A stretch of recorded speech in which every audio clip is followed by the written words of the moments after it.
찬미예수님. 예, 방금 소개받은 전성주 스테파노 신부입니다. 여러분들 또 이렇게 공군 중앙성당까지 와주시고 또 귀한 시간 내주셔서 너무 감사하고요. 공군 중앙성당 처음 와보시죠? 오신 일이 거의 없으실 텐데 말 그대로 공군 이름이 붙어있는 것처럼 군성당입니다. 공군 가족들이 함께 모여서 기도하고 또 함께 즐겁게 하느님을 사랑하면서 살아가고 있는 공동체인데요. 오늘 뜻깊은 시간을 이곳 공군중앙성당에서 함께 할 수 있어서 저 역시도 영광으로 생각하고 있습니다. 제가 강의한 준비는 그 내용은 순교자에 관한 내용이고요. 방금 설명을 해주셨던 우리 바울라 자매님께서 제목을 저한테 알려주셨을 때는 순교 어렵지 않아요 뭐 이런 제목으로 해달라고 그러셨더라고요. 근데 여러분들 순교 어렵지 않을까요? 어렵죠. 당연히 어렵죠. 그렇죠. 그래서 제가 말도 안 되는 소리냐라는 생각이 들었어요. 이건 누구나 할 수 있으면은 뭐 이게 어려운 것일까. 그 제목을 순교 어렵지 않아요라고 했을 때 우리 생각으로는 어렵지 않을 수가 없기 때문에 이런 제목으로 한번 잡아봤고요. 지금부터 여러분들과 함께 이 순교에 대한 내용을 함께 보도록 하겠습니다. 처음에는 좀 지겨우실 수 있어요. 또 강의 시작됐구나 이런 생각 드실 수 있는데 순교에 대한 정의 말씀드리겠습니다. 순교 한자로는 이 한자를 사용하고요. 라틴어로는 마르티리움이라는 단어를 사용합니다. 정의, 즉 순교라는 것은 신앙을 증거하기 위하여 죽음을 당하는 일을 말합니다. 그런데 그 단순히 그냥 죽음을 당하는 것이 아니고 신앙을 증거하기 위한 부분이 굉장히 중요하고요. 그리고 뭐 여기 있는 두 번째 내용은 모르셔도 되고요. 또 나에게 있어서 가장 중요한 것 많이 있겠지만 생명, 바로 하느님께서 주신 생명을 다시 오롯이 하느님께 바치는 행동이라고 생각하시면 됩니다. 그리고 이것이 그냥 죽음으로 끝나는 것이 아니라 주님의 존재를 드러내는 행위라는 것이 바로 순교의 정의입니다. 그리고 이 부분은 꼭 기억하셨으면 좋겠어요. 순교의 목표는 바로 최고의 존재자 하느님을 긍정하는 행위라는 것, 그리고 이것이 바로 나 자신의 생명을 드러냄으로써 희생함으로써 최고의 존재자인 하느님을 정말로 영광스럽게 하는 행위가 바로 순교다 할 수 있겠습니다. 그리고 죄송합니다. 순교에는 세 가지 요소가 포함이 되는데요.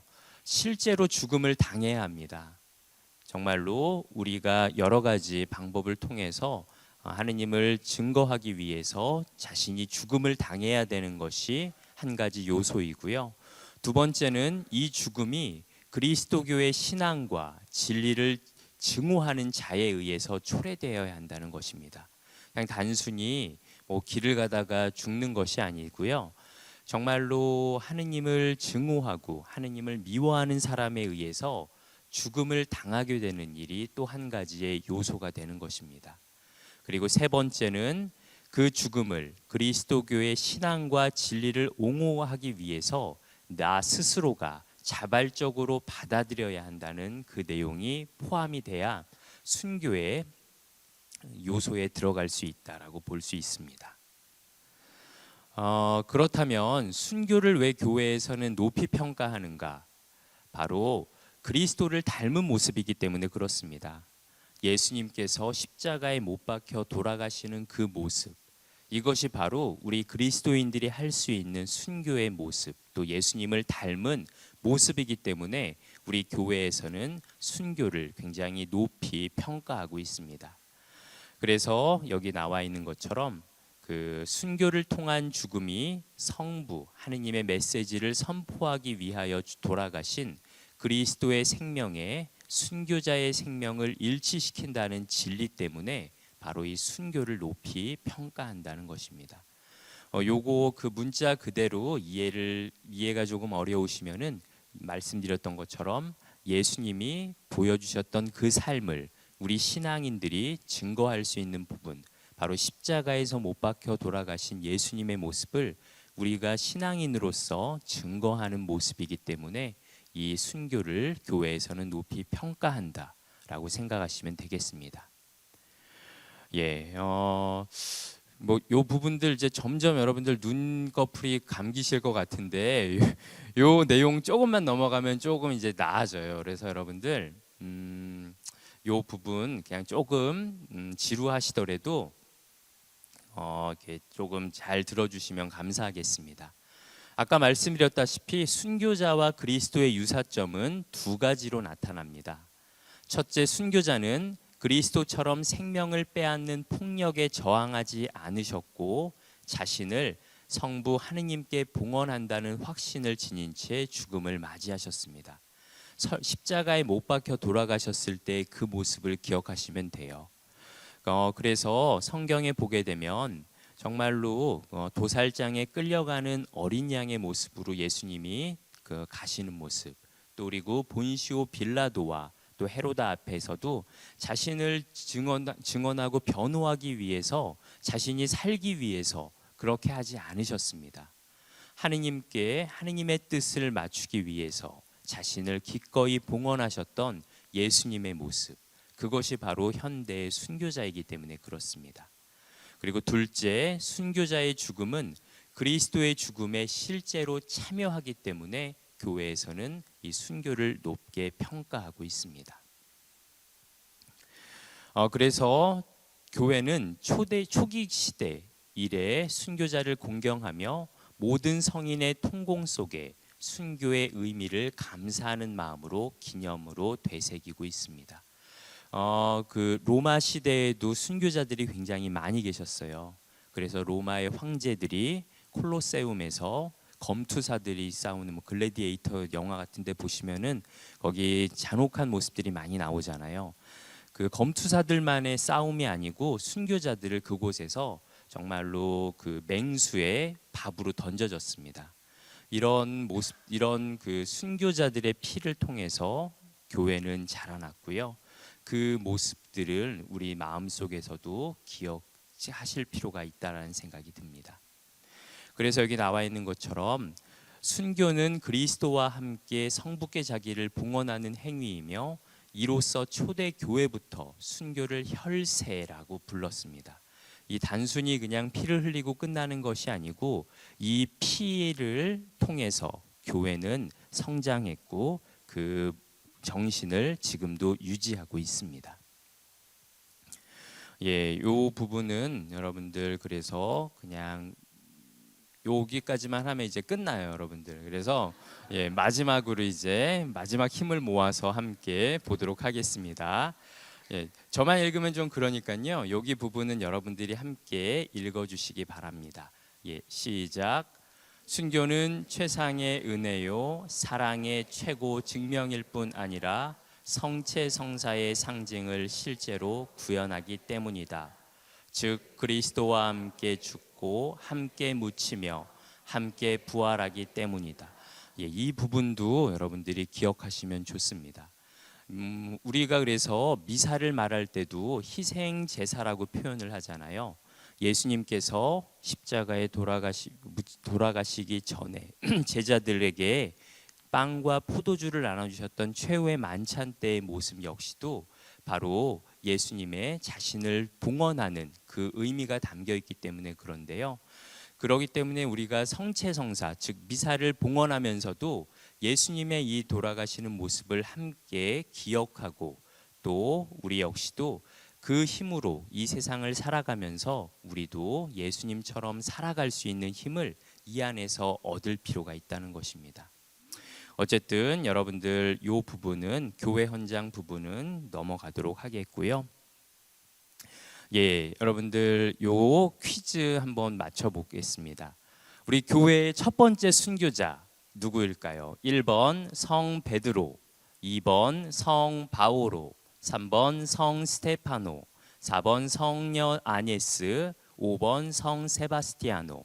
1번 내가 베드로가 첫 번째 돌아가신 분이다. 2번 바오로. 예. 땡겨요 우리 친구. 3번 스테파노. 예, 4번 성녀 아네스. 아, 그래요. 아네스. 5번 성 세바스티아노.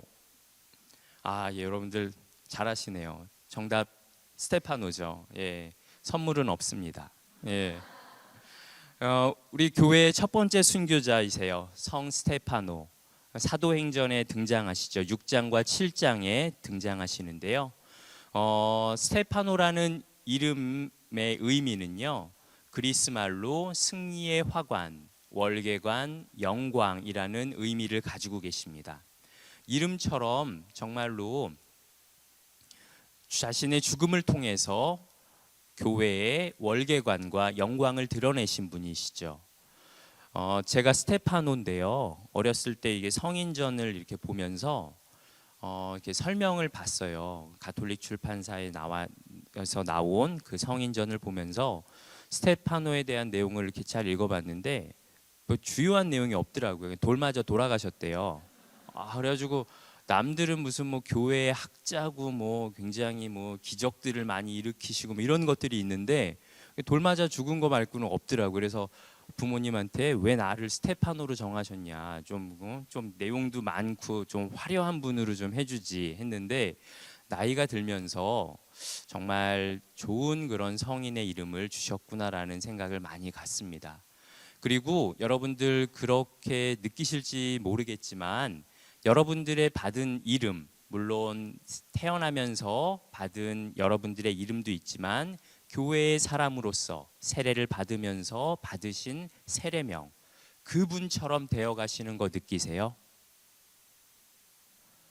못 느끼세요? 저는요, 정말로 이건 농담인데 돌을 되게 많이 맞아요. 운전하다가요, 앞에서 돌이 튀어가지고 유리창 깨진 게 한 5번 있고요. 정말로요. 그래가지고 제가 군종 신부잖아요. 운전을 많이 해요. 여기저기 막 위문도 다니고. 그래가지고 한번 유리창이 깨져가지고 그 카센터 가서 유리창을 바꿨어요. 제가 원래 얼굴이 별로 이렇게 뭐 주목을 끄는 얼굴이 아니어서 사람들이 금방 잊어버리거든요. 그 다음 달에 또 갔어요. 약간 의아하시더라고요. 근데 저를 기억 못했어요. 그 다음 달에 또 갔어요. 지난달에 혹시 그래가지고 그 정도로 돈이 많이 날라오더라고요. 그래갖고 돌 날라오는 거는 농담이고 정말로 이건 사실인데 이건 웃자고 하는 소리고요. 그리고 박해를 많이 받아요. 스테파노들이요. 뭐 김수환 추기경님 보시면 알잖아요.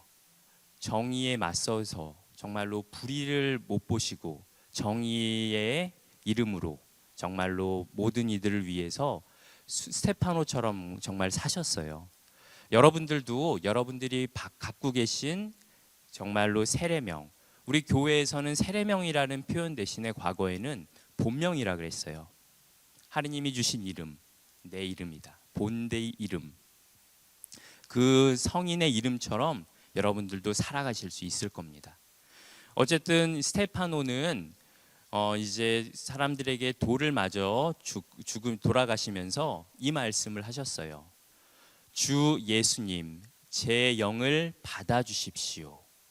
그리고 주님, 이 죄를 저 사람들에게 돌리지 말아주십시오라고 말씀을 하시는데요. 이 말씀 자체가 예수님이 하신 말씀하고 비슷해요. 그렇죠? 예수님이 십자가에서 돌아가시면서 아버지 제 영을 받아주십시오라는 말씀하시고 그 다음에 사람들이 십자가에 못 박아서 예수님을 돌아가시게 하면서 또 뭐 왼쪽에 있는 도둑도 마찬가지고 밑에서 있었던 사람들이 예수님에게 빈정거립니다. 네가 하느님의 아들이면은 너 자신의 목숨이나 구해보라지 뭐 이런 얘기를 하면서 또 심지어는 왼쪽에 있는 도둑도 그렇게 얘기를 하죠. 그런데 예수님께서는 아버지 저 사람들의 죄를 용서해 주십시오라고 말씀을 하시죠. 그 모습처럼 스테파노도 그렇게 순교를 합니다. 그러면은 이번 문제는 선물을 하나 드릴게요. 예, 잘 보시고요. 우리 한국천주교회의 첫 번째 순교자는 누구일까요? 예, 1번 성 김대건 안드레아, 2번 성 정하상 바오로, 2번 성유진길 아우구스티노, 성유대철 베드로, 3번 복자 주문모 야고보, 복자 김진우 비오, 4번 복자 윤지충 바오로, 복자 권상현 야고보, 5번 가경자 최영업 토마스, 가경자 황사영 알렉시오. 나 정답 안다. 아, 예, 이분이 가장 먼저 드셨어요. 몇 번? 4번 윤지충 바오로, 복자 권상현 야고보. 정답입니다. 예, 아, 박수 부탁드립니다. 예. 선물은요. 아, 농담이고요. 이 작은 선물, 예, 예, 잘 맞춰주셨습니다. 예. 혹시 내가 더 빨리 들었다 있으세요? 아, 아니셨죠. 예, 막 혹시 또 막 이렇게 막 어디다 신고하실까봐. 예. 어쨌든 잘 맞춰주셨고요. 우리 한국 천주교회의 첫 번째 순교자분들은 복자 윤지충 바오로, 복자 권상현 야고보, 이 두 분입니다. 이분들에 대한 설명을 간단히 드리면은요. 이게 갓을 쓰고 계시죠, 그렇죠? 조선 시대는 여러분들 우리가 지금 사는 세상하고 다르게 신분 사회였어요, 그렇죠? 그래서 계급에 따른 그런 사회였기 때문에 내가 태어난 그 신분대로 살아갑니다. 나는 정말로 양반으로 살아가고 싶은데 어느 집에 노비로 태어나면 아무리 능력이 뛰어나도 노비입니다. 여러분들 굉장히 답답한 그런 사회였을 것 같죠. 이분들 보시면은 갓을 쓰고 계신데 갓이 커요, 작아요? 크다고 말씀하셔야 됩니다. 예, 크죠. 크죠, 굉장히 크죠. 예, 예, 큽니다. 예, 예. 제가 나중에 진짜 작은 거 하나 준비해서 보여드릴게요. 예, 이분들은요, 보시면 알겠지만 성이 윤가시고 권가세요, 그렇죠? 양반이세요, 양반. 이분들이요. 해남 윤가시고요. 그다음 안동권가세요, 안동권가. 예, 우리 전임 사목회장님 안동권가시잖아요, 그렇죠? 예, 자랑스럽게 지금 딱 이러고 계신데, 어쨌든 조선 시대에 굉장히 그 유명한 양반 집안의 분들이셨습니다.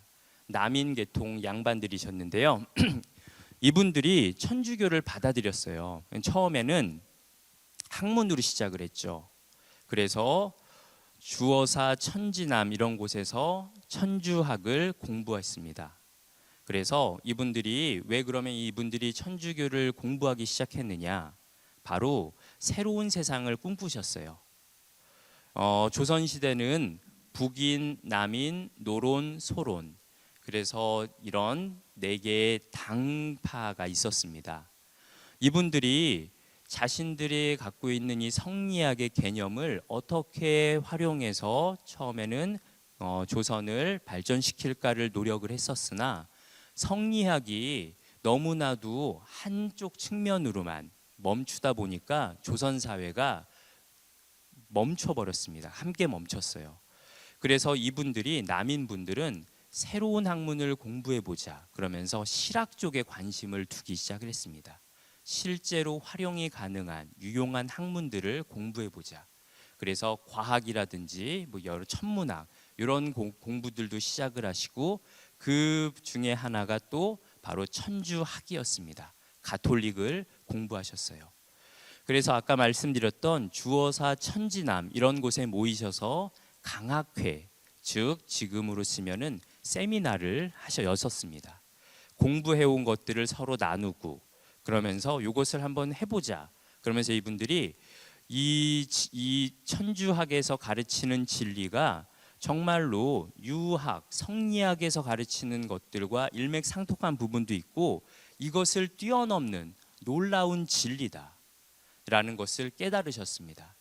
그래서 남인 계통의 학자들이 본격적으로 천주학에서 천주교로 넘어가게 됩니다. 믿음을 시작하게 되셔요. 그런데 어쨌든 이분들이 이렇게 그 공부를 하시기 시작을 하는데, 여기 보시면은 신의 박해 1791년이라고 돼 있죠. 박해를 처음으로 이제 받게 됩니다. 진산 사건의 계기가 됐다고 돼 있는데, 진산 사건이 무엇이냐면요, 이 진산이라는 곳이 과거에는 전라도 지방이었습니다. 진산. 근데 지금은 어디냐면은 충남 금산이에요. 그러니까 행정구역이 변화가 됐는데 어쨌든 이 금산 지방에 사셨던 이분들이 이 윤지충 바오로의 어머니가 돌아가셨습니다. 상을 당해요. 그런데 조선시대는 여러분들 아시다시피 그리고 설명드렸다시피 성리학의 나라였습니다. 그래서 부모님이 돌아가시면 유교의 절차에 맞게 제사를 3년상을 지내야 되죠. 그게 당연한 세상이에요. 그런데 윤지충 바오로의 어머니가 천주교 세례를 받으시면서 신자가 믿음을 가지시면서 아들한테 이렇게 말씀을 하십니다. 유교식이 아닌 천주교식대로 내 제사를 지내고 상을 치러라. 그래서 윤지충 바오로가 조상의 위패를 불태웁니다. 당시에는 이 폐륜적인 행동으로 평가를 받을 수밖에 없었습니다. 조상의 위패, 신주를 불태워 버렸다. 마치 어느 정도 행동이냐면요, 조상의 영혼이 그 안에 있다라고 믿음을 두고 있는데 거기를 불을 태웠기 때문에 조상님에 대한 모독뿐만이 아니고 집안 가문을 정말로 버리는 폐륜적인 행동으로 받아들여졌던 겁니다. 그래서 이게 관가에 보고가 돼요. 그리고 훗날에는 조정에까지 보고가 되거든요. 근데 처음에는 이분들이 지체 높은 양반들이다 보니까 이 두 분은 친척 관계예요. 근데 그 관가에서 이분들이 지체 높은 양반의 자손들이기 때문에 그냥 훈계하고 혼내고 보냅니다. 석방을 해줘요. 그런데 이게 이 진산 사건이 커진 이유가 북인 남인 노론 소론이 있었다 그랬잖아요. 다른 그 당파들이 이걸 가지고 이제 본격적으로 남인들을 공격하기 시작을 합니다. 그것이 바로 진산 사건이고 신의 박해가 이때 시작이 됩니다. 그래서 이때 천주교 세례를 받고 믿음을 두었던 홍랑민, 최필공, 이벽, 정약용, 정약전 이들이 표면적으로 배교를 합니다. 여러분들 많이 들어보신 분들 계시죠, 그렇죠? 예, 혹시 여기 빨간 글씨하고 초록 글씨 이렇게 돼 있는데 이유가 뭔 것 같으세요? 정씨 형제여서 초록색으로 그냥 했을까요? 예. 이유는요, 이분들이 이 세 분은 여기 보면 배교라고 써놨잖아요. 표면적으로 배교를 했다가 다시 교회로 돌아오셔서 순교하십니다. 이 세 분은요. 특히 홍랑민, 이벽 이분들도 다 양반 분들인데 최필공 이분은 그 의관 집안이세요. 의관. 지금으로 치면 의사죠. 의사 집안. 근데 어쨌든 이 세 분들이 다 표면적으로는 이제 그리스도교의 진리, 가톨릭 신앙, 천주학을 버리겠습니다라고 이야기를 하고 풀려나요. 그런 다음에 다시 교회로 돌아와서 더 열심히 활동을 합니다. 그러다가 다시 잡혀갖고 이 세 분이 돌아가시는데 제가 또 말씀드리고 싶은 분은 이벽입니다. 광암 이벽. 이분이 광주 쪽, 경기도 광주 쪽에 계시는 분인데 이분이 경주 이가세요. 경주 이가. 근데 이분이 그 역사 자료를 보게 되면은 집안에서 이름이 지워집니다. 족보에서 지워져요. 왜 지워졌겠어요? 가문에 해가 되는 인물이라고 생각했기 때문에 지워집니다. 그리고 이분의 유해를 발굴했는데 돌아가셨는데 어떻게 돌아가셨느냐? 뭐로 돌아가셨을까요? 찍어보세요. 뭐 많잖아요. 그렇죠? 막 이렇게 참수형. 근데 집안에서 죽였기 때문에요. 독약으로 죽였습니다. 그런 사회였어요. 조선 사회는요. 그래서 이분이 이렇게 그 유해를 발굴해서 그 모셔놓은 거에서 발굴해놨더니 독약에 의해서 돌아가신 것으로 나왔습니다. 집안 사람들이 이 이벽을 죽이기 위해서 결국에는 집안에 가둬놓고 독을 사약 같은 걸 만들어서 죽인 거예요. 어쨌든 이 광암 이벽 이분도 그 표면적으로는 배교를 했다가 다시 돌아올 정도로 정말로 이분들에게는 신앙이 그만큼 중요했습니다. 그리고 여러분들이 잘 아시는 조선의 그 천재 형제들이죠. 정약용, 정약전, 정약종, 이 세 명의 형제들도 다 세례를 받으시죠. 그래서 여기 보면 이분들도 그래서 항상 논쟁이 붙습니다. 우리 천주교 신자들이나 학자들은 이분들이 배교를 했지만 그럼에도 신앙을 가지고 계실 거다. 그런데 천주교 신자가 아닌 학자들은 무슨 소리냐, 이 사람들은 천주교를 버렸다라고 이야기를 하죠. 무엇이 정답인지는 알 수 없어요. 그럼에도 불구하고 정약용 선생님이 남겨놨던 수원 화성에서의 뭐 십자가 위치라든지, 그리고 뒤에 보시게 되면은 제가 보여드릴 게 뭐냐면은 이게 바로 윤지충, 이게 얼마 전에 발견된 거예요. 2021년에 발견이 됐는데요. 죄송합니다. 이게 뭐냐면은요, 그릇이죠, 그렇죠? 이게 백자사발인데요. 여기 보면은 백자사발 지석으로 돼 있어요. 이게 뭐냐면은 여기다 이름을 새겨갖고 유해를 모셔놓은 거예요. 왜냐하면은 이분들이 그 양반이었지만 좋지 않게 돌아가신 거잖아요. 당시 사회에서는요. 그러다 보니까 어디다가 묘를 세워놓을 수가 없는 거예요. 윤지충 해놓고 나서 해남 윤가 뭐 이렇게 해놓고 비석을 세워놓을 수가 없기 때문에 이분들을 유해를 잘 이렇게 어떻게 모셔놨다가 여기다가 이렇게 모셔놓은 거예요. 그런데 여기에 이름이 있어요.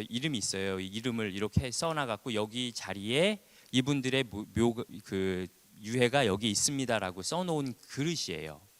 이걸 백자사발 지석이라고 말을 하는데, 요 글씨를 누가 쓴 것 같으세요?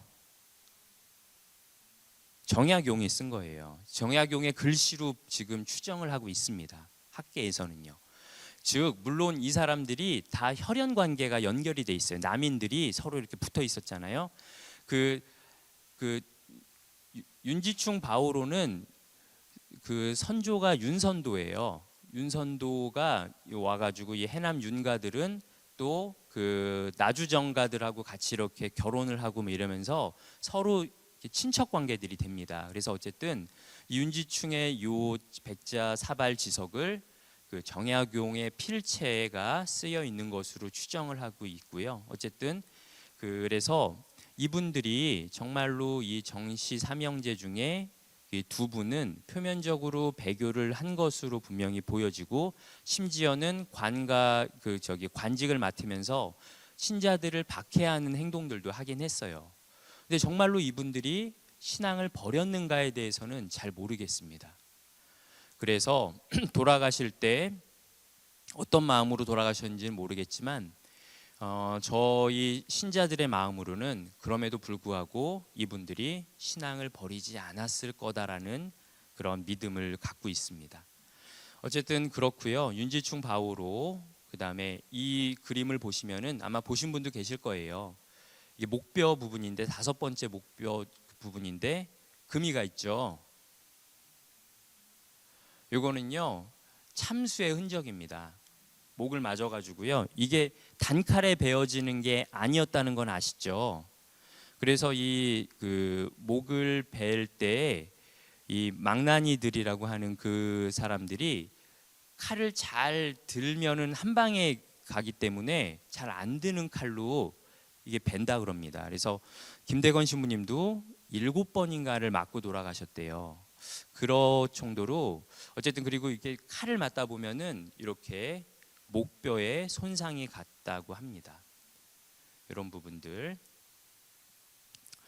예, 그래서 그 우리 한국 천주교회의 첫 번째 순교자는 그 복자 윤지충 바오로와 권상현 야고보다.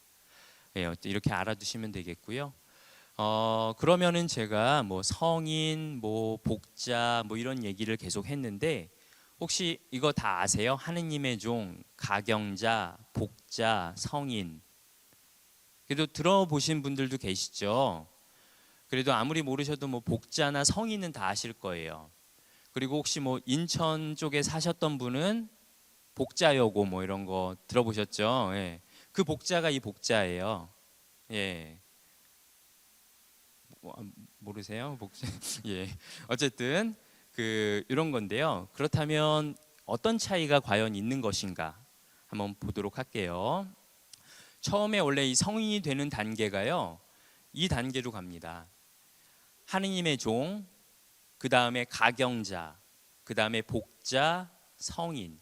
이게 성인이 되는 단계거든요. 교회에서 이 순서에 따라서 이렇게 갑니다.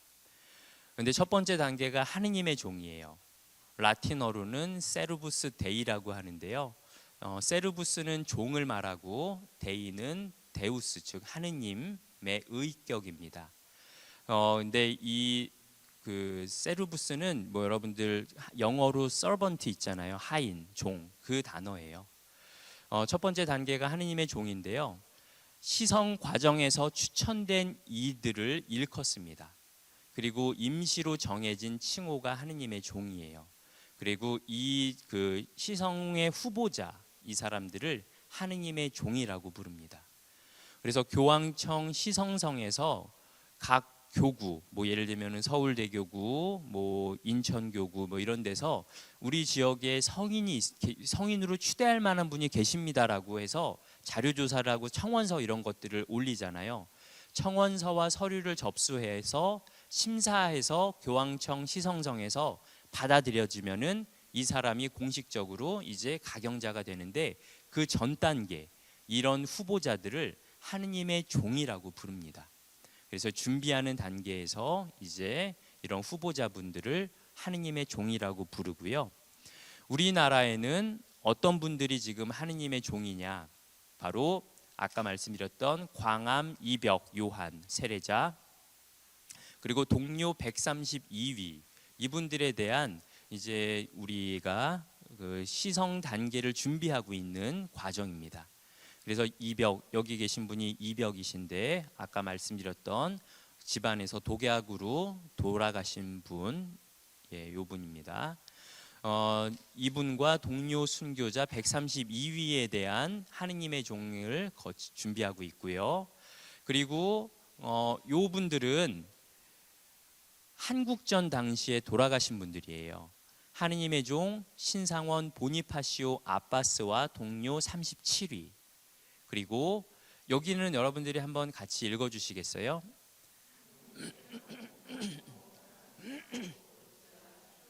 동료 82. 예, 감사합니다. 그 다음에 하느님의 종 바르톨로메오 부르기에르 소주교님. 이렇게 4개의 하느님의 종을 시성 단계에 준비를 하고 있습니다. 말씀드렸다시피 그러면은 요 분들은 한국전 당시에 돌아가신 순교자분들인데 왜 따로따로 하느냐? 그 이유는요. 아까 보면은 교구청이라고 돼 있잖아요. 근데 여기는 수도회에서 따로 이렇게 준비를 하시는 과정에 있기 때문에, 예를 들면은 외관 수도회 뭐 이런 데서 우리가 준비하겠다 하면은 이렇게 지금 구분이 돼 있는 거예요. 수도회에서 준비하시고 지역 교구에서 따로 준비하시기 때문에 이렇게 한국전에서 한국 전쟁 당시에 순교하신 분들이지만 이렇게 함께 계시지 않고 따로 계시다는 거, 이거 알아두시면 될 것 같고요.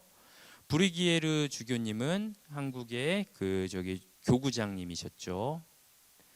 예, 그 다음 단계가 가경자입니다. 가경자. 그래서 한자로는 설명을 해드리면 가히 공경할 만한 분들이라는 의미가 있는데요. 라틴어로는 베네라빌리스라고 합니다. 하느님의 종에 대한 시성 근거가 자료가 충분히 모여져서 교황청 시성성이 시성 청원을 받아들이면 이분들이 하느님의 종에서 공식적으로 가경자로 선포가 됩니다. 그래서 가경자가 선포가 된다는 걸 기억하시면 될 것 같고요. 그래서 이 가경자의 전구를 통한 기적이 일어났음을 입증하는 기적 심사를 통과하면은 시복이 결정돼서 복자가 됩니다. 근데 여기서 중요한 거는요. 순교자분들은 기적 심사가 제외가 됩니다. 대단한 거죠. 그래서 이 기적 심사가 그냥 이루어지지 않고 굉장히 철저하게 이루어집니다. 그래갖고 바티칸에서 여기 시성성에서 조사관을 보내는데 그 조사관을 뭐라고 부르냐면은 악마의 심판관이라고 불러요. 악마를 보내는 게 아니고요. 나쁜 생각, 그러니까 이건 아니다. 성이 될 수 없다라는 가정하에 출발을 한다는 겁니다. 뻥이다. 그래갖고 철저히 조사를 합니다. 그만큼 기적 심사라는 게 그래요.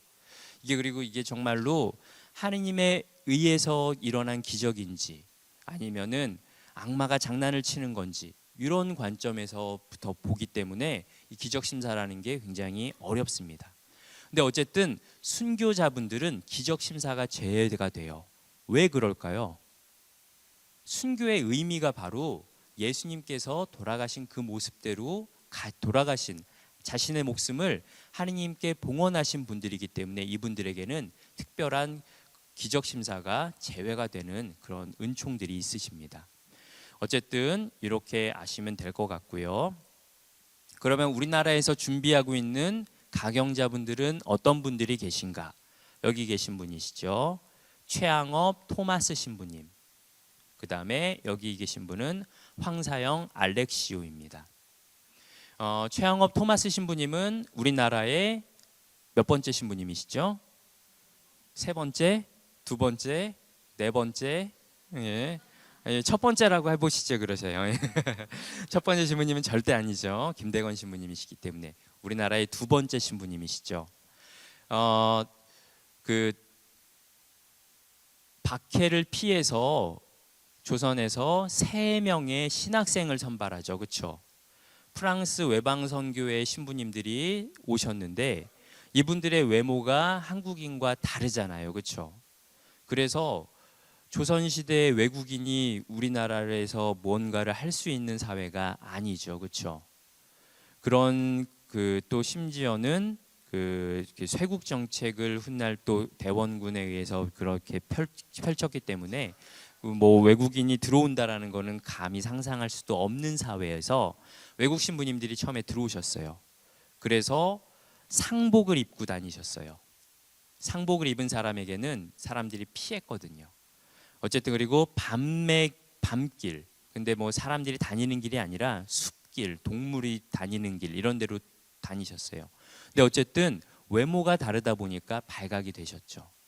그래서 이분들이 외국에서 프랑스에서 오셨던 신부님들이 돌아가시고 그러다 보니 우리 조선교회에서 우리 신학생들을 선발해서 신부님을 만들어야 되겠다 해서 3명의 신학생을 선발하게 됩니다. 김대건 안드레아, 최항업 토마스, 세 번째 분은 최방재 프란치스코. 최방재 프란치스코는 신부님이 되셨을까요? 그러면 뭐 어떻게 되셨을까요? 되게 잘하시네요. 아 예. 뭐 여자친구가 생겨서 환속하셨어요. 뭐 이런 거 아니고요. 예. 병사하셨습니다. 외국에서 사시다 보니까 풍토병 걸리셨고 음식이나 이런 게 안 맞을 수 있잖아요. 그렇죠? 그리고 너무 공부를 열심히 하셔가지고 이 3명의 신학생 중에 최방재 신학생이 어떻게 보면 가장 뛰어났을 수도 있다라는 그런 신부님들의 표현이 있어요. 최방재 프란치스코가 뛰어납니다. 근데 어쨌든 돌아가셨어요. 안타깝게 어디 계시는지 몰라요. 마카오 그 신학원 근처에 계실 것 같은데 이름을 남겨져 있지 않기 때문에 모릅니다. 그냥 추정만 하고 있어요. 어쨌든 그 최항업 토마스 신부님과 동료 신학생들 그 중에서 2분이 신부님이 되셨다는 거. 그리고 우리나라의 첫 번째 신부님 김대건 안드레아 신부님은 성인이시라는 거. 얼마나 자랑스러워요. 그렇죠? 그래서 좀 이따가 2부가 있는데요. 그때 그 일본의 그 박해 시대의 상황을 담은 영상을 좀 이따 보여드릴 거예요. 거기서는 또 많은 분들이 배교를 하는 모습들이 있는데요. 우리나라에 이렇게 훌륭한 신부님들이 계셨고 방인 신부님들 또 그 최항업 신부님은 근데 순교하시지는 않았어요. 그렇죠?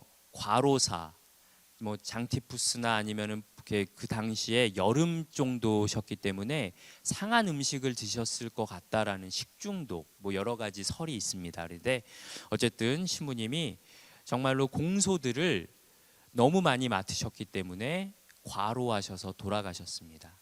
그래서 지금 최양업 토마스 신부님은 배론 성지에 계시죠. 어쨌든 최양업 신부님에 대한 이 그 시성을 준비하고 있고요. 그리고 최양업 신부님은 가경자 선포까지 받으셨습니다. 이제 다음 단계는 복자 단계라는 거. 그다음에 황사영 알렉시오 들어보셨어요? 백서 사건으로 유명하죠. 그래서 이분도 16인가요? 그때 그 진사 시험에 합격하세요. 그래서 이게 정확한 기록인지는 알 수 없으나 뭐 이렇게 약간 과장된 표현일 수도 있는데 뭐 3등 안에 들어갔고 뭐 정조 임금을 아련했다 뭐 이런 얘기도 있어요. 근데 그게 과장됐을 수 있는데 어쨌든 15, 16에 진사 시험에 합격했다는 건 대단한 일입니다. 근데 뭐 실제로는 뭐 이렇게 그냥 합격만 했지 뭐 그 정도 성적은 아니었다라고 얘기도 할 수도 있지만 어쨌든 이 황사영 알렉시오를 정조 임금이 만나줍니다. 너가 아직 나이가 어리기 때문에 바로 너를 쓰진 않겠지만 내가 너를 기억하고 있겠다. 그래서 손을 만져주셨다는 얘기가 있어요. 그래서 이렇게 비단으로 손을 감싸고 살았다고 그래요. 어쨌든 그 정도의 뛰어난 인물이면 틀림이 없어요. 15, 16에 이 지금으로 치면 고시에 합격한 건데 대단한 거죠. 천재죠. 근데 이분이 천주교 신자가 되고 백서를 씁니다. 박해받는 조선교회를 구해 주십시오. 그래서 교황청에 편지를 보내기 위해서 이렇게 백서를 작성하는데 내용 자체가 조금 과격합니다. 함선을 몰고 와서 조선에 공격을 해주세요. 뭐 이런 내용이 있어요. 그렇기 때문에 어쨌든 이런 거를 쓰셨던 분이라는 거 기억하시면 될 것 같고요. 그 다음 단계가 복자입니다. 복자. 복된 분들이죠. 그래서 죄송해요. 이거 제가 만들어 놓고 안 지웠네요. 베아투스입니다. 베아투스. 그래가지고 복된 분들이에요. 복된 분들. 그래서 가경자 심사 통과하면은 교황님의 허락 아래 시복식을 거행해서 복자가 됩니다. 그래서 여기서 이제 복자 후에는 마지막으로 성인 단계까지 오르게 되는데요. 시복되었다 혹은 복자 품에 올랐다라고 말을 합니다. 근데 여기서 중요한 거는요. 성인이 되면은 전 세계 가톨릭 교회에서 공식적으로 공경을 받고 그날 미사를 봉헌할 수 있어요. 뭐 엊그저께 보시면은 마르코 복음사가 축일 미사 우리가 전 세계에서 지내죠. 그런데 복자품은 특정 지역에서 즉 우리나라에서 어느 날 날짜를 정해서 우리 복자분들을 위해서 날짜를 정해서 미사하겠다. 이렇게 하는 것이 지역 교회에서만 가능하고요. 전 세계 교회에서는 복자분들에 대한 것은 허용이 되지 않습니다. 이 정도 그냥 알아두시면 될 것 같고 우리나라에는 몇 분이 계시냐? 윤지충 바오로와 123분의 동료 순교자, 복자분들이 계시다는 거. 2014년 벌써 10년 됐네요. 8월 16일 기억나세요? 교황님 오셔갖고 프란치스코 교황님 오셔갖고 우리 광화문에서 하셨죠. 이제 마지막 단계에 요거까지만 하고 이제 끝납니다. 여러분들 잠깐 쉴 거예요. 벌써 집중력이 이제 흐려지시죠, 그렇죠? 재미 없는데 이제 집에 가고 싶다 막. 예. 순교를 하면 모두가 그럼 성인이 될까요? 아니에요, 맞아요, 아니에요. 예. 선물 하나 줄게요. 맞췄죠? 아니요, 죄송해요. 나중에 다른 거로 드릴게요. 어린이인 줄 알았어요. 나중에 죄송해요. 그러니까 죄송해요. 나중에 꼭 드릴게요. 우리 이렇게 예. 조선 시대 박해가 여러 번 있었죠. 근데 특별히 4번의 큰 박해를 4대 박해라고 부릅니다. 한번 읽어 볼까요? 요 4번의 박해를 4대 박해라고 부릅니다. 큰 박해가 4번이 있었고요. 작은 박해까지 하면은 굉장히 많은 분들이 돌아가셨는데 어쨌든 정확한 기록이 남아 있지는 않아요. 근데 우리나라에 아까 보셨다시피 복자가 124분이 계시죠. 그렇죠? 성인은 103분이 계세요. 그래서 성 김대건 안드레아와 성 정하상 바오로와 101분의 동료 순교자 해서 103분의 성인이 계십니다. 그러면 이거 두 분 이렇게 복자분들 성인분들 합치면은 227분이죠. 그러면은 이분들만 돌아가셨냐? 아니겠죠. 이 순교를 하시면은 모두가 성인이 될 수가 없는 게요. 순교자분들이 기록이 정확히 남아 있지 않은데 만여 명이 넘는 분들이 돌아가신 것으로 추정이 됩니다. 그런데 이름을 남기지 못한 분들, 이런 분들을 무명 순교자라고 불러요. 무명 순교자. 근데 이분들이요, 그냥 말 한마디면 돼요. 배교하겠습니다. 저 이제 천주교 버리겠습니다. 이거 한마디면은 살 수 있어요. 그런데 이분들이요, 이렇게 말씀을 하셨대요. 여러분들도 이렇게 말씀하실 거잖아요. 그렇죠? 요거 한번 같이 읽어볼까요? 나는 천주교인이요. 나는 천주님을 배신하지 않겠소. 이 말 한마디였습니다. 그래서 이 형장의 이슬로, 그 다음에 그 여러 가지 또 다양한 방법으로 서산 해미에 가시면은 무슨 나무에 매달아서 죽이고 막 이러해요. 여러 가지 방법으로 우리 신자분들이 돌아가셨습니다. 이 한마디를 지키기 위해 스스럼 없이 목숨을 내던진 무명 순교자분들이 만여 명 정도에 넘는 것 같습니다. 이 만여 명 하면은 감이 안 오시죠? 조선시대에 1700, 그러니까 18세기 초반 조선의 인구가 대략 몇 분 정도 됐을 것 같으세요? 지금 우리가 5천 한 500만 된다 그러잖아요. 남한의 인구가요. 1780년대 대략 1000만, 2000만, 예, 몇 명 정도 되세요? 500만, 700만 명 정도 됐습니다. 잘 맞추셨어요. 거의 근사치. 왜냐하면은 인구가 그렇게 많지 않았어요. 인구가 700만 대였습니다.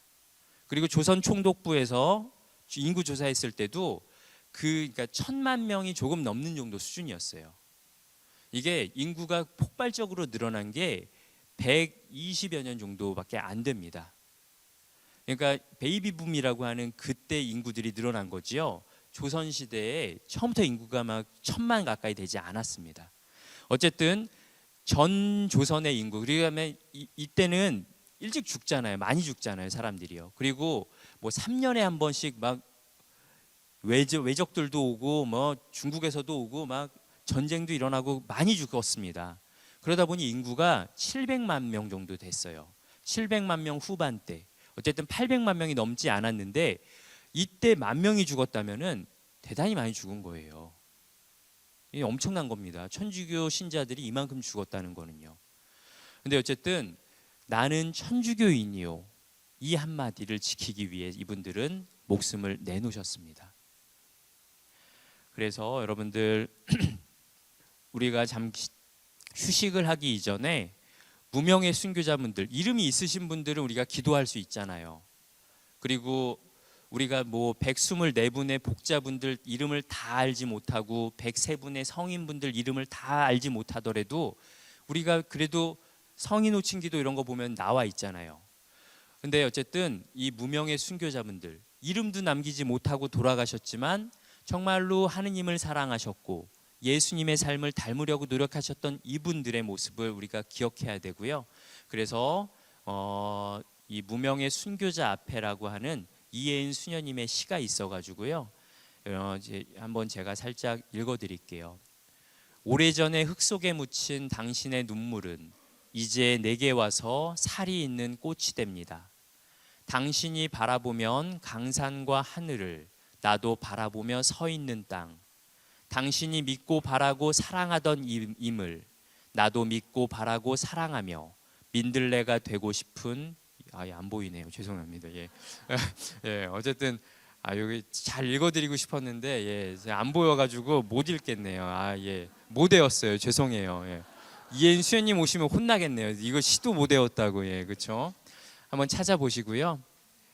어쨌든 여러분들 그 휴식 시간 10분 드릴 테니까요.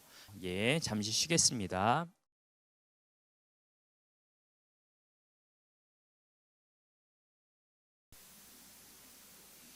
예, 잘 쉬셨어요? 예, 쉬는 시간은 길수록 좋은데 그렇죠?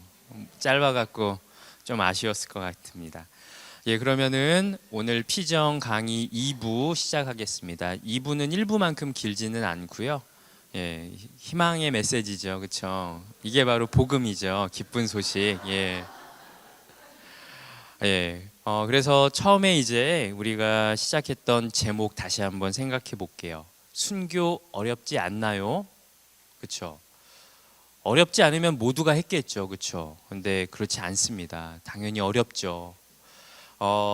여러분이 만약에 조선시대의 천주교 신자였다면 내가 세례를 받았어요. 여러분들이 성당에서 이렇게 많은 이들의 축복 속에서 세례를 받았던 그런 그 기억들이 다 있으실 텐데 그거와 다르게 조선시대에 박해를 피해서 한밤중에 어디서 모여서 신부님한테 세례를 받았어요. 혹은 신부님이 안 계셔서 신자분이 세례를 줬어요. 그래서 내가 신자로 살아가고 있는데 옆에 사람들 잡혀가요. 나도 잡힐 것 같아요. 과연 내가 천주교 신자로 계속 남아 있을 수 있을까요? 그렇다면 현대에 과연 우리가 살아가고 있는 이 세상에 순교가 가능할까요? 여러분들, 이분에 관한 이야기를 여러분들한테 들려드리고 싶었어요. 복자 이성래 마리아 혹시 아세요? 최양업 신부님의 어머니죠. 예, 최양업 신부님의 어머니이시고요. 그 다음에 성 최경환 프란치스코의 부인입니다. 양반 가문에서 태어나셨고 부인, 그다음에 순교자. 이존창 루도비코 곤자가 혹시 들어보셨어요? 내포의 사도라고 불리죠. 그래서 여러분들 혹시 그 저기 충청남도 그 지역 아래쪽에 그 내포 지방이라고 불리는데 여사울이라고 있습니다. 여사울 성지. 왜 여사울이냐면은요. 그 같을 여자를 씁니다. 사울인데 서울하고 비슷하다 해서 여사울이래요. 그만큼 내포 지방에서 그 뭐 소금이나 쌀 이런 것들이 중간에 거쳐가는 창고 역할을 하면서 무역이 좀 발달했던 지역이 내포 지방이었어요. 그래서 여기에 부자들이 많아서 서울에서만 볼 수 있는 기와집이 있다. 그래서 여사울이랍니다. 어쨌든 이 이존창 루도비코 곤자가의 후손이에요. 이분이 내포의 사도라고 불리면서 많은 이들을 천주교 신자가 될 수 있도록 이끌었던 분인데 이분도 중간에 잠깐 배교를 하세요. 그만큼 이게 어려운 겁니다. 근데 어쨌든 이 이성래 마리아는 이존창 루도비코 곤자가의 후손이고요. 39의 나이에 돌아가세요. 근데 아시다시피 아들이 최양업 토마스, 최의정 야고보, 최스테파노. 근데 이름이 그냥 정확하게 남아있지가 않아요. 제가 근데 이 분들에 대한 이야기를 들려드리는 이유는요. 혹시 오늘 오신 분 중에 나는 한국 성인의 이름을 세례명으로 가지고 있다 계세요? 예, 한 분이 계십니다. 그러면은 죄송한데 여기 나와서 한번 요거만 제가 마이크 드리니까 요 내용 한 번만 좀 읽어주시겠어요? 잘 안 보이죠? 잘 보입니다. 예. 옥중에서 갓난아기 체 스테파노에 대한 모성애 때문에 더 큰 고통을 느껴야만 하였다. 젖은 나오지 않았고 먹을 것이 없어서 한 살밖에 안 되는 체 스테파노가 굶어 죽어가고 있었던 것이다. 이후 남편이 매를 맞다가 순교하고 체 스테파노가 더러운 감옥 바닥에서 죽어가는 것을 바라보고 있어야만 했던 그녀는 마음이 흔들리기 시작하였다. 그러다가 이 마리아는 자신의 봄디 마음과는 달리 저쪽에는 안 보일 것 같습니다. 예. 그래서 잘 읽어주셨고요. 지금 읽어주신 분은 저희 성당 전임 사목회장님이시고 그 득인 베드로라는 세례명을 갖고 계세요. 그래서 너무 감사드리고 작은 선물 드리겠습니다. 감사합니다. 예. 오해하시면 안 돼요. 이거 뭐 짜고 치는 거 아니냐? 니네 본당에서 하니까요. 니네 본당 저기 사람 이렇게 해갖고 하는 거 아니냐? 아 그렇지 않습니다. 절대 그렇지 않고요. 혹시 한국 성인이 계시면 부탁을 드리려고 그랬었거든요. 어쨌든 내용은 그겁니다. 정말로 신앙심이 이렇게 뛰어난 남편이 성인이에요. 그리고 아들이 신부님이 되려고 유학을 가 있어요. 그런데도 이 이성례 마리아 정말로 막내둥이 갓난아기 최 스테파노하고 같이 감옥에 갇힌 거예요. 근데 젖이 안 나와요. 먹을 것 없어요. 왜냐면은 죄인한테 먹을 거 얼마나 잘 주겠어요. 무슨 뭐 랍스타 뭐 갖다 주겠어요. 그렇죠? 그럴 리 절대 없죠. 그리고 심지어는 이분들이 광가에 그 옥에서 돌아가신 이유 중에 하나가 매를 맞아서 피가 나고 뼈가 부러지고 살이 터지고 하는데 벼룩 이런 벌레들이 어마어마하게 많았던 겁니다. 그래가지고 어쨌든 그런 상황에서 갓난아기가 굶어 죽어가고 있는 거예요. 그래서 이 이성례 마리아 이분이 마음이 흔들립니다. 죽어가는 아들을 보면서. 엄마의 마음이 그렇잖아요. 그렇죠? 여러분들도 분명히 그러실 거예요. 아들이 죽어가고 있는데 내가 이걸 정말로 신앙을 지켜야 되는가 고민이 되셨을 거예요. 그래서 하느님을 버리겠다고 하고 배교를 하고 바로 석방돼서 집으로 돌아옵니다. 이게 우리가 살아가고 있는 이 현대에서도 분명히 그런 일이 있을 거예요. 여러분들 그 요즘에 뭐 저기 오늘 뭐 기다리는 일 뭐 있으세요? 이거 끝나면 나 집에 가서 눈물의 여왕 봐야지. 예. 김수현 봐야지, 막 김지원 봐야지, 뭐 그럴 수 있죠, 그렇죠? 김수현이 이 앞에 나타나서 꿈 깨고 꺼져 그래도 좋아하실 거 아니에요, 그렇죠? 그 대사 아세요? 꿈 깨고 꺼져 그러는 거 있는데 예. 어쨌든 그런 여러 가지 그 우리가 선택하고 싶은 것들이 많은 세상이에요. 지금 이 볼 영화는요, 이분 아시죠? 유명한 배우 리암 니슨. 이게 그것도 거의 한 10년 정도 된 것 같은데 엔도 슈샤쿠라고 하는 일본의 유명한 작가가 있습니다. 침묵, 그다음에 뭐 숙적, 뭐 여러 가지 굉장히 유명한 작품을 썼던 일본의 가톨릭 작가예요. 근데 이분이 썼던 그 명작 중에 하나가 침묵입니다. 그래서 요거를 영화한 내용이 아주 사일런스라는 제목인데요.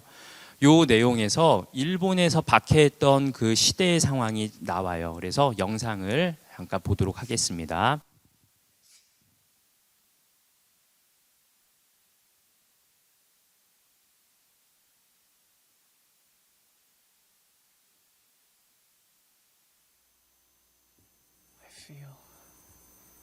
I fear. Jesus, forgive me. I may not be worthy of you.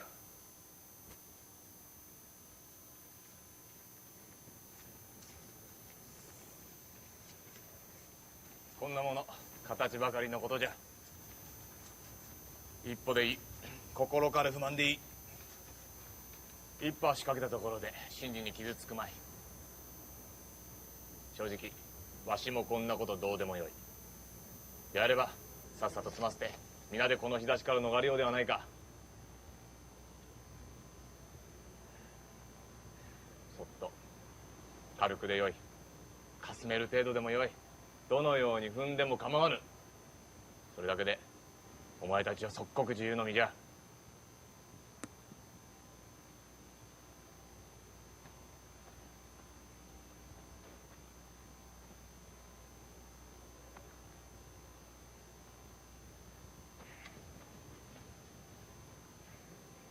木月島、久保浦、長吉。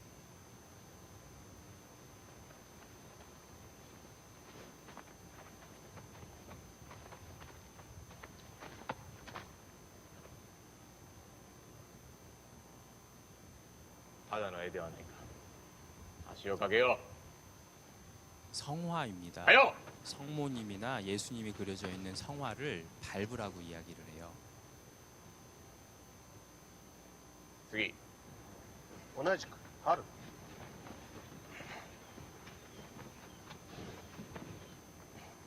お前はどうじゃ。当なことはやめ。さあ、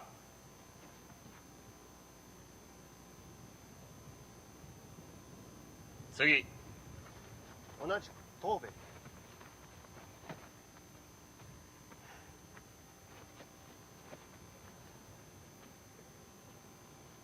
そっとでよい。さすれば自由の身じゃ。さあ、踏んでしまえ。さあ。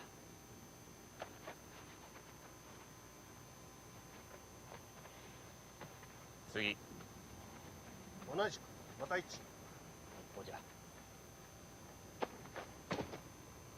さあ、楽になるのじゃ。楽になるのじゃ。足をかけよ。足をかけるのじゃ。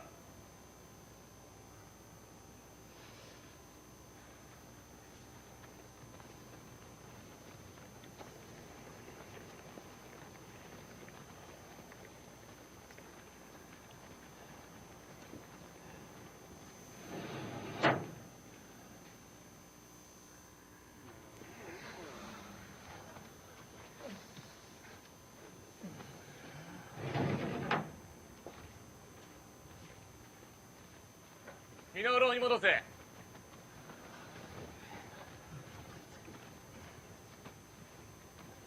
そいつは置いておけ。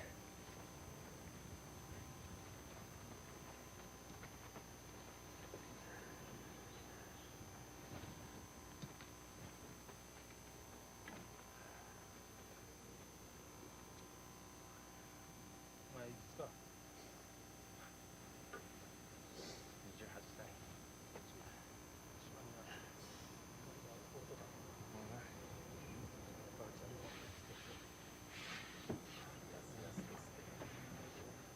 Thank you, Lord, for hearing my prayer. おしかこっていの。やすやすやなか。だって年かことには違いのなか。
これがキリシタンの行く道じゃ。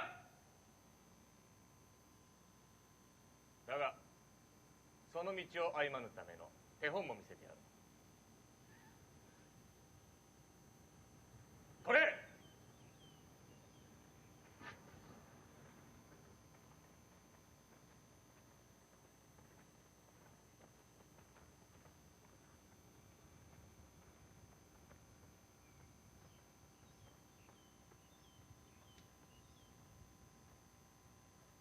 さあ、そこに足を下ろせ。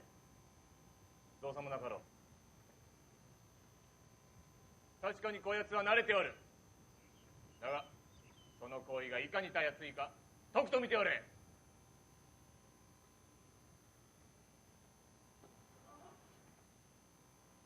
お辞儀するよりたやつかろうが。のう、走るよりもたやすい。さあ行け。せろ。 영상 예, 멈춰주세요. 네. 見たか。 지금 보셨던 장면은요, 일본에서 신자를 구별하기 위한 방법, 이거를 후미에라고 불렀어요. 큰 길갈, 즉 사람이 반드시 거쳐가게 되는 그 길가 앞에 예를 들면 성상들, 성화 이런 걸 깔아놓습니다.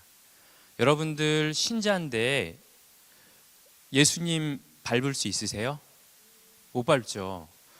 그래서 신자분들은 그 예수님 성모님을 밟을 수 없기 때문에 그렇게 해서 구별을 해냈습니다. 잡아가고요. 그래서 밟으면은 풀어줍니다. 그리고 끝까지 신앙을 지키는 사람들은 죽고요. 근데 어쨌든 이 후미에라는 방법을 일본에서는 썼었고, 여기 보면은 나오잖아요. 신앙을 지키는 사람하고 밟고 나가는 사람하고. 이 참 어렵습니다. 순교가 어려운 이유가 뭘까요? 즉각적인 응답을 바라는 시대에 우리는 살아가죠. 응답이 없으면 참지를 못해요. 아까 말씀을 드렸지만 심지어는 내가 보고 싶은 드라마가 30분 동안 업데이트가 안 되면 여러분들 못 참죠. 눈물의 여왕이 본편이 끝났는데 넷플릭스에서 또 보고 싶은데 30분 동안 안 나와. 나 못 봤는데 못 참죠. 그리고 뭐 문자 바로바로 확인해야 되죠. 누가 내 문자를 보냈는데 안 봐. 못 참죠. 왜 안 보지? 못 참습니다. 그리고 그러다 보니 우리는 내가 기도하는 거 바로바로 응답이 이루어져야 되기를 희망합니다. 왜냐하면 그런 세상에 사니까요. 하느님이 내가 기도했는데 안 들어주셔. 계시는 거야? 안 계시는 거야? 도대체 의심할 수밖에 없죠. 그리고 더 빨리 응답 오는 걸 찾습니다. 즉각적인 응답. 너 잘 될 거야. 이런 소리 듣고 싶은. 너 이거 될 거야. 이런 얘기 듣고 싶은 겁니다. 그런데 하느님은요, 침묵을 사용하십니다. 수도자들 보시면은요, 그리고 신학교에서 우리 저 후배 신부님이 오늘 오셨는데, 신학교에서도 수도원에서도 어느 시간이 되면은 침묵의 시간을 갖습니다. 왜냐? 말 못하게 하려고? 말하는 놈 잡아다가 쫓아내려고? 아니겠죠. 침묵은 하느님의 언어이기 때문에 그렇습니다. 하느님을 만나는 시간을 갖기 위해서. 근데 내 자신이 침묵 속에 없으면서 하느님이 없다라고 얘기하면은 안 된다는 거예요. 근데 침묵하기 어려운 시대에 우리가 살아가기 때문에 점점 신앙이 어려운 시대인 겁니다. 그리고 침묵 이런 것들과 인내, 희생 이런 것들을 우리가 하기가 점점 어려워지죠. 그리고 현대에서 우리가 지금 이 성당에 온다고 누가 요 앞에서 잡아가거나 경찰들이 뭐 이렇게 여러분들 가두지 않죠. 그럼에도 불구하고 현대 사회에서 이런 과거의 순교는 없지만, 그렇다면 우리가 살아가고 있는 이 세상에서 순교와 비슷한 것이 무엇이 있을까요? 우리는 늘 죄를 짓고 살죠. 미사할 때도 고백하죠. 생각과 말과 행동으로 죄를 짓는다고요. 그런데 특별히 우리가 뭐 입으로 짓는 죄 되게 많아요. 이간질하기도 하고 소문 내기도 하고 누구한테 들은 얘기 너만 알아도 이러는데 다 얘기하고, 그렇죠? 다 알죠. 예. 그다음에 막 이렇게 누가 미워요. 그러면은 그 사람만 이렇게 막 깎아내리려고 입으로 짓는 죄 되게 많이 합니다. 그러다 보니 성당에 나오면서도 상처받고 안 나오고 서로가 그렇게 살아갑니다. 그리고 무엇이 정답인지 잘 모르겠는 혼란의 시대, 앞으로 어떻게 뭐가 바뀔지도 모르겠고요. 이런 상황에서 과연 내가 천주교 신자라고 하는데 이 신앙이 나에게 무엇을 주는 것인가 고민합니다.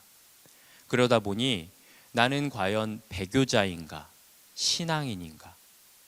나는 여기 와 있으니까 신앙인이라고 얘기할 수 있어요. 그렇지만 세상에 우리가 살아가면서 많은 선택들을 합니다. 오늘 하루에도요. 근데 이것이 정말로 하느님의 뜻에 맞는 선택인지는 우리 자신이 늘 살펴보지 않으면 안 된다는 겁니다. 교회 공동체, 우리 조선시대의 초기 교회 공동체가 왜 발각이 됐을까요? 배교자가 있어서 발각이 된 거예요. 신자가 왔는데요, 이 사람이 배교하는 거예요. 마음에 안 들고 또 그 금전적인 보상 이런 게 있다고 하니까 신자 공동체를 고발하는 거예요. 그래서 어쨌든 교회 안에도, 우리가 사랑하는 교회 안에도 이런 사람들이 함께 살아갑니다. 또 그리고 우리는 하느님 대신에 물질, 권력, 명예 이런 것들을 추구하고 살아갑니다. 그렇기 때문에 더 어려운 세상이라고 할 수밖에 없습니다. 김대건 신부님의 편지 하나 보도록 할게요. 김대건 신부님이 이런 편지를 쓰셨어요. 스승님들한테 보낸 편지인데요. 마치 오장육부가 끊어지듯이 가슴과 배와 허리가 참을 수 없을 만큼 지독히 아팠습니다. 유학 당시에 또 쓰셨던 내용도 있고 또 우리 조선에서 보내신 편지도 있는데 여러 가지 것들을 유추할 수 있어요. 유학 당시에는 몸이 약하셔서 아프셨고 또 조선에서의 생활은 여러 가지 고통 때문에 힘드셨다고 그래요. 그런데 중요한 부분은 이겁니다. 김대건 신부님이 이렇게 편지를 쓰셨어요. 같이 한번 읽어볼게요. 나는 절대로 내 천주를 배신하지 않을 겁니다. 이렇게 하셨기 때문에 김대건 신부님은 조정에서 인재로 등용하겠다고 했던 거 아시죠? 왜냐하면 조선시대에 이런 인재가 없었어요. 기껏 중국어나 그 다음에 일본어 조금 하는 사람들, 그리고 이렇게 문순득이라고 했던 분이 계세요. 태풍 만나갖고 막 여기저기 막 이렇게 돌아다니시다가 그거를 정약용의 형인 정약전이 썼던, 그래갖고 그 자산오보에도 나오거든요. 이분은 그 필리핀어도 조금 하시고 막 그런 분이 조선에 있었대요. 막 이렇게 류구 말, 오키나와 말도 막 하고 막. 근데 어쨌든 그런 분들 말고 서양의 언어를 했던 유일한 분입니다. 김대건 신부님. 그래서 너가 천주교만 버리면 너를 인재로 쓸 거고 너네 몰락한 가문, 천주교 때문에 몰락했던 너네 가문을 다시 복권시켜 줄 거다. 얼마만큼의 유혹이었을 것 같으세요? 조선시대에서 가문의 회복은 어마어마한 일이에요. 지금 뭐 재벌 만들어준다라는 거랑 큰 차이가 없을 정도의, 너 당장 김수현 만들어줄게 뭐 이런 거랑 비슷할 거예요. 예. 그렇죠? 근데 어쨌든 김대건 신부님은 그런 유혹에 넘어가지 않으셨습니다. 나는 절대로 내 천주를 배신하지 않을 겁니다. 이게 김대건 신부님의 위대한 점이에요. 아까 보셨던 영화의 사일런스에 보면은요, 포르투갈 신부님들 이런 분들이 오세요. 근데 이분들이 배교를 하세요. 그래서 일본은 우리나라보다 200여 년 먼저 천주교가 들어옵니다. 그리고 막부의 영향, 막부 시대였기 때문에 영향으로 영주가 천주교 신자가 되면은 그 동네가 다 천주교 신자가 돼요. 훨씬 더 많은 천주교 신자가 있었어요. 그런데 도요토미 히데요시가 천주교를 받아들이지 않았고 문물만을 받아들였습니다. 사상 자체가 안 맞았기 때문에. 그래서 박해를 시작을 했고요. 아까 보셨던 후미에 같은 것들을 시작하면서 박해를 본격적으로 시작합니다. 그래서 뭐 노량 영화 보시면은 고니시 유키나가 나오는 거 아세요? 천주교 신자였던 거 아세요? 십자가 깃발이 자기 가문의 문장입니다. 그 정도로. 그다음에 그 신부님도 데리고 와요. 군종 신부님, 저 같은 군종 신부. 그래가지고 어쨌든 그 정도로 열심한 신자였고 조선에서 미사를 합니다. 신부님하고. 근데 지금 일본의 천주교 신자 얼마나 돼요? 1%라고 해봤자 12만 명입니다. 1억 2천 인구에 1%면 12만 명밖에 없어요. 왜냐? 정말로 여러 이유가 있겠지만 혹독한 박해 물론 있을 수 있어요. 근데 우리도 혹독한 박해였어요. 그런데 그들은요, 이런 신부님이 안 계셨던 거예요. 그래서 김대건 신부님이 위대하신 점은 바로 이겁니다. 나는 절대로 내 천주를 배신하지 않을 겁니다. 그리고 배신 안 하셨어요. 영화 탄생 여러분들 보신 분들도 계시고 안 보신 분도 계실 텐데, 제가 뭐 어둠의 경로를 통해서 얻은 사이트는 쌓인 건 아니고 왓챠에서 돈 7천 몇백 원 주고 정상적으로 구입한 걸 제가 보여드릴게요. 요거 하나만 질문 드릴게요. 여러분들은 정말로 순교하실 수 있을 것 같으세요? 그런데 순교가 어렵지 않을 수도 있어요. 그 방법은요, 하느님의 은총을 받으면 어렵지 않대요. 하느님은 은총을 얻는 게 어려워서 그렇지 하느님 은총이 있으면 어렵지 않다 그럽니다. 그렇다면 결국 하느님의 은총을 어떻게 받을 수 있을까를 우리는 고민해야 됩니다. 이성례 마리아의 두 번째 이야기입니다. 배교를 하고 최 스테파노 집에 돌아갔어요. 근데 최 스테파노가 죽습니다. 그래서 이성례 마리아가 정말로 크게 후회를 하고 하느님한테 자기가 큰 죄인이기 때문에 이런 기도를 바치고 그 다음에 다시 잡힙니다. 그리고 왜 잡히냐면은 아들이 신학생에게 발각돼요. 최항업 토마스가 지금 외국에 가 있다는 거. 그래서 잡히는데 이렇게 이야기를 합니다. 한번 읽어볼까요? 하느님께서는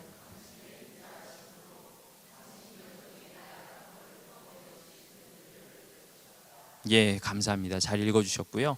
성모님의 기도랑 비슷하죠. 그래서 은혜를 베푸셔서 용기를 얻고 형조에 갑니다. 그래가지고 신자들에게 권면을 해요. 내가 하느님을 버렸었지만 다시 왔다.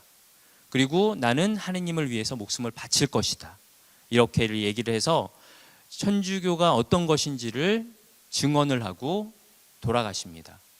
그래서 이성례 마리아가 배교를 했지만 다시 순교를 했기 때문에 우리 교회에서는 이분을 복자로 올렸습니다.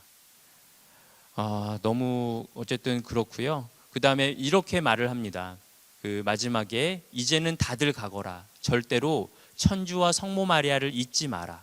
서로 화목하게 살며 어떤 어려움을 당하더라도 서로 떨어지지 말고 맏형 토마스가 돌아오기를 기다려라. 바로 최항업 신부님이죠. 최항업 그때는 신학생이 돌아오기를 기다려라. 이렇게 말하면서 당고개, 여기 4호선 끝 당고개 아니고요. 용산 원효로 2가에 당고개 성지가 있어요. 여기서 순교하십니다. 그래요. 하느님을 만나는 방법 다시 한번 볼게요. 기도와 선행, 침묵과 기다림. 우리는 기도와 선행, 침묵과 기다림 얼마나 잘할 수 있을까요? 아까 말씀드렸다시피 침묵과 기다림이 너무 어려운 시대를 우리는 살아갑니다. 못 참아요. 침묵하면 병날 것 같아요. 죽을 것 같아요. 그렇죠? 그러면서 휴대폰 말씀드렸다시피 즉각적인 응답을 기다릴 수밖에 없고, 또 반려동물이 나쁘다는 건 아니에요. 그런데 왜 점점 현대 사회의 사람들이 종교를 멀리할까? 반려견, 반려묘들이 날 반기잖아요. 막 충족이 되잖아요. 사랑받고 싶은 우리 메슬로우가 말한 욕구가 있잖아요. 단계들이 인정받고 싶은 욕구예요. 그런데 누가 나를 정말로 아껴줘, 내가 이만큼 정성을 쏟으면 얘가 막 나를 정말 좋아해, 따러, 얼마나 감동이 돼요. 그런데 하느님, 내가 사랑하는데 대답이 없으셔. 이거 아닌 것 같아. 차라리 강아지가 나, 얘가 훨씬 나. 그럴 수도 있다는 거예요. 요즘 살아가는 우리들에게 있어서는요. 그렇지만 중요한 거는 하느님은 침묵하시는 사람한테 말씀을 하세요. 그리고 침묵을 해야 하느님의 말씀이 들려요. 어쨌든 우리가 기도의 필요성은 느끼지만 하지 못하는 이유는 침묵하지 못하기 때문에 그렇습니다. 요거를 기억하시고요. 여러분은 참된 신앙인이세요? 다 배교하실 거예요? 참된 그리스도인이십니까? 예. 하느님을 사랑하십니까? 예, 감사드리고요. 마지막으로 김대건 신부님 영상 하나 있는데요. 그거 보도록 할게요.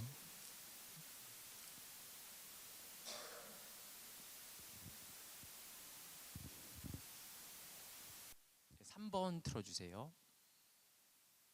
Ce qui importe, c'est de mettre la cour de Joseon sous pression. Tout en faisant preuve de diplomatie, on doit exiger que de tels incidents ne se reproduisent plus à l'avenir. Il faut protéger nos prêtres présents en Corée.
신부님, 괜찮으십니까? 예. 앉으시죠.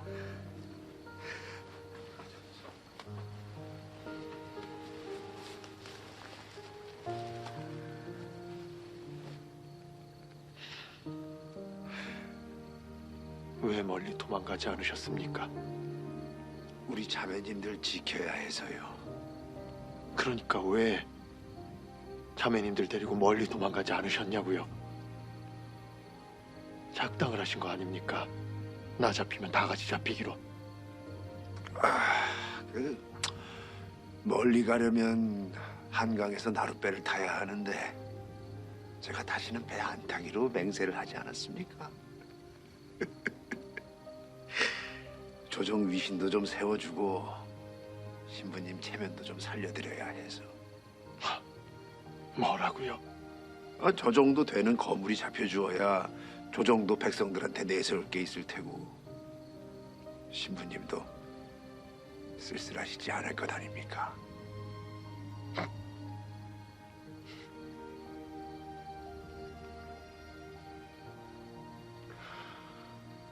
오, 보나마나.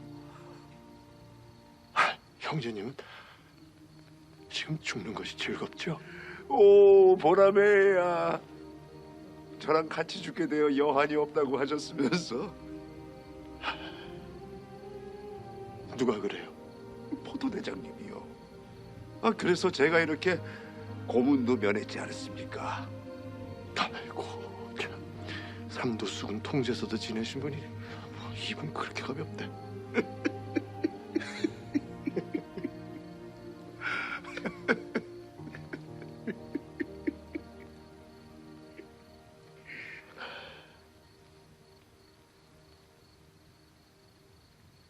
세실 함장이 충청도 앞바다에 불란서 함대를 이끌고 나타났습니다. 신부님을 구하러 온 겁니까? 아마 내가 잡힌 것은 모를 것입니다.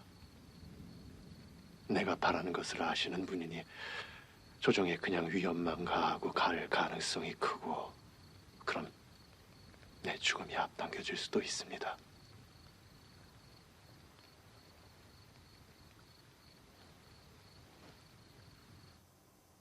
불란서 오랑캐가 궤에 넣어보낸 한문 서찰은 어제 모든 재상들이 돌려보았습니다. 지난번 자대에서 김대건의 일을 즉시 처분한다는 전교를 내리셨사옵니다만 다가올 일을 헤아려 법을 집행해도 늦지 않다는 의견도 있었다. 이 서찰의 날짜를 보면 김대건이 잡히기 나흘 전에 미리 써둔 것을 지금 보낸 것이니 불란서 함대와는 직접적인 연관이 없을 수도 있지 않겠느냐. 그 서찰의 내용을 보면 서로 내통한 기운이 차고도 넘침이 있사옵니다. 불란서 함대가 답신을 받기 위해 내년에 다시 온다고 했으니 지금 김대건을 죽이지 않고 살려두면 그자를 구한답시고 오랑캐가 또다시 소동을 피울 수도 있사옵니다. 그자는 나라를 배반한 역적이자 사술의 수괴이니 그자를 이제까지 잠시라도 숨쉬게 한 것조차 불가한 일이었사옵니다. 일각이라도 용서할 수 없사옵니다. 효수 경중하기를 청하옵니다. 통촉하여 주시옵소서. 전하! 통촉하여 주시옵소서. 전하!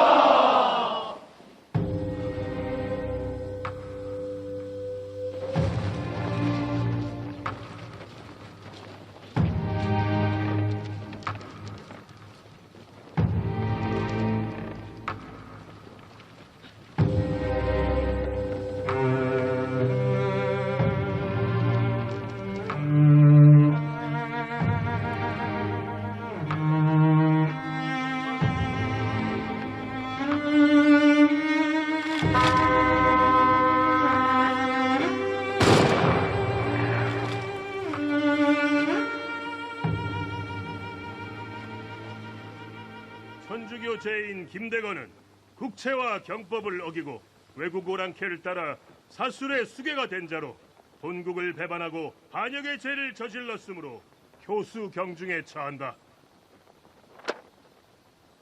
내가 외국인을 만난 것도 천주를 위해서였습니다. 나는 천주를 위해 죽음으로써 영원한 생명을 얻게 될 것입니다. 여러분들도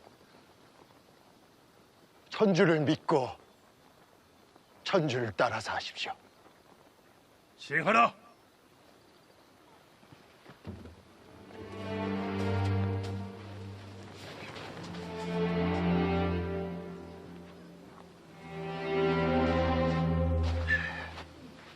온갖 세상 일을 가만히 생각하면 가련하고 슬픈 일이 많습니다.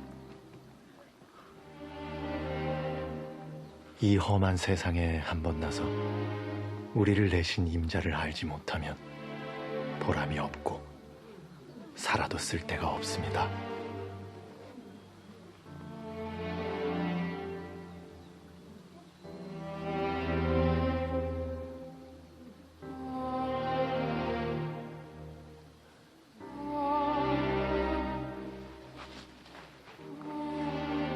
천주께서 곧 나보다 더 착실한 목자를 끊임없이 보내주실 것이니 서러워 말고 큰 사랑을 이루어 한 몸같이 천주를 섬기다가 영원한 천주 대전에서 만나 길이 누리시기를 바랍니다.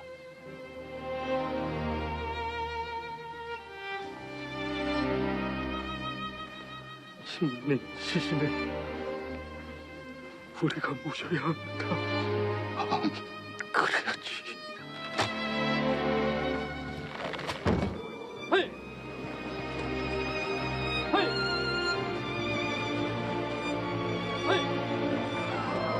조양호 토마스,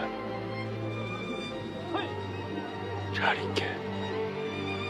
천국에서 다시 만나세.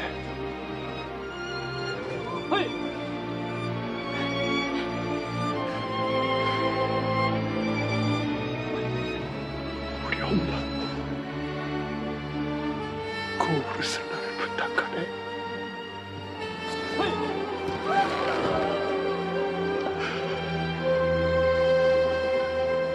영주님, 우리를 불쌍히 여기소서. 우리를 불쌍히 여기소서.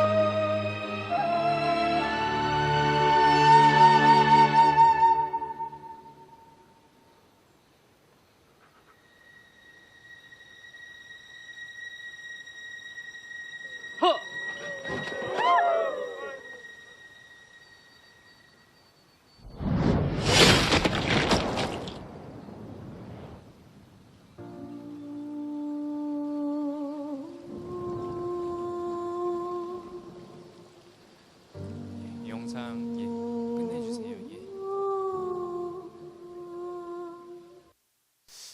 여러분들 그 마음이 먹먹하시죠, 그렇죠? 김대건 신부님의 저런 모습, 우리가 순교 성월 때만 그 우리 성인들을 기억할 것이 아니라 늘 마음 속에 성인들을 기억할 수 있었으면 좋겠고요. 우리 마지막으로 그 한국 순교 성인분들에게 바치는 기도로 끝내도록 하겠습니다. 그래요. 배교할 것 같아요, 우리 친구 벌써. 함께 바치겠습니다. 성부와 성자와 성령의 이름으로 아멘. 한 단락씩 하겠습니다. 제가 할게요. 이 땅의 모든 순교자여, 당신들은 하느님의 은총에 힘입어 굳은 신앙으로 예수 그리스도의 사랑과 복음과 교회를 위하여 피를 흘리셨나이다.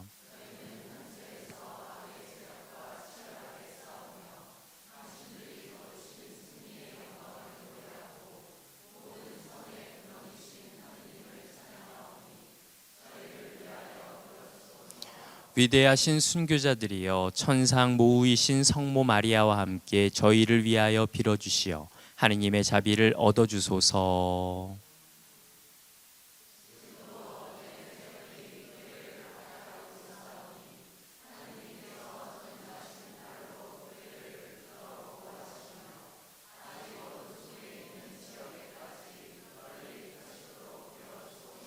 용감하신 순교자들이여, 특별히 청하오니 우리나라를 위하여 하느님께 빌어주소서.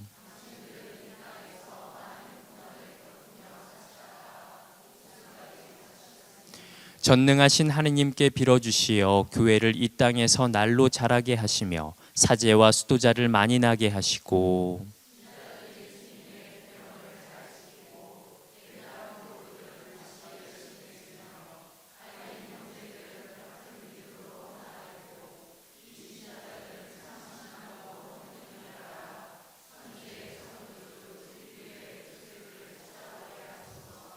참으로 영광스러운 순교자들이여 저희도 그 영광을 생각하며 기뻐하나이다. 간절히 청하오니 자비로우신 하느님 아버지께 빌어주시어 저희와 친척과 은인들에게 필요한 은혜를 얻어주소서.